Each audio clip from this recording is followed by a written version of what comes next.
नमस्ते। आज हम बात कर रहे हैं उस देश की जिसकी गूंज अब दिल्ली के गलियारों से निकलकर वॉशिंगटन, ब्रसेल्स और तेल अवीव तक सुनाई दे रही है। इजरायली विशेषज्ञों का मानना है कि भारत का उदय अब केवल एक अनुमान नहीं, बल्कि 21वीं सदी की सबसे बड़ी वास्तविकता है। आखिर क्यों दुनिया की बड़ी शक्तियां भारत की ओर देख रही हैं और कैसे 3.5 करोड़ प्रवासी भारतीय दुनिया की किस्मत लिख रहे हैं? आइए देखते हैं इस विशेष रिपोर्ट में। भारत की कहानी अब केवल दावों तक सीमित नहीं है, इसके पीछे ठोस आंकड़े खड़े हैं। विश्व बैंक और अंतर्राष्ट्रीय मुद्रा कोष की भविष्यवाणियां स्पष्ट है। FY 2027 का अनुमान विश्व बैंक के अनुसार भारत 6.6% की विकास दर के साथ दुनिया की सबसे तेजी से बढ़ती अर्थव्यवस्था बना रहेगा। IMF की मोहर। IMF ने भी 2026-27 के लिए 6.5% की दर का अनुमान लगाया है। लेकिन जैसा कि इजरायली एक्सपर्ट और I2 सलाहकार फर्म के संस्थापक एलिजर अब्राहम कहते हैं, भारत की असल कहानी GDP के इन आंकड़ों से कहीं आगे की है। अब्राहम के अनुसार भारत की सबसे बड़ी ताकत उसकी विश्वसनीयता है।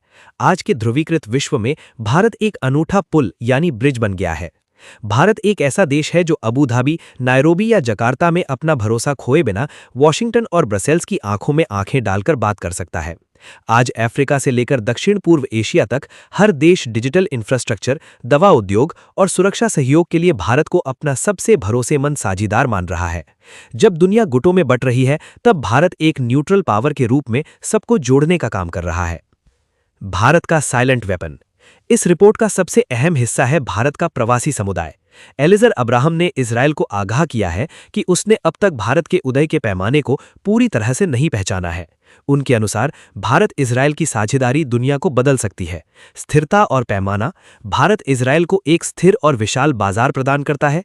टेक जुगलबंदी। इजरायल की साइबर सुरक्षा और AI विशेषज्ञता को यदि भारत के डिजिटल बुनियादी ढांचे यानी डिजिटल पब्लिक इंफ्रास्ट्रक्चर से जोड़ दिया जाए तो ऐसे ग्लोबल मंच तैयार होंगे जिनका कोई मुकाबला नहीं होगा। Global network. भारतीय प्रवासी समुदाय के जरिए इजरायल को दुनिया के हर कोने तक सीधी पहुंच मिल सकती है। स्पष्ट है कि भारत अब केवल एक उभरती हुई शक्ति नहीं, बल्कि एक शेपिंग पावर यानी आकार देने वाली शक्ति है। सिलिकॉन वैली के दफ्तरों से लेकर खाड़ी के रेगिस्तानों तक भारत का प्रभाव अमिट है। जैसा कि विशेषज्ञ कहते हैं, 21वीं सदी भारत की है और दुनिया का इस ओर झुकना महज शुरुआत है।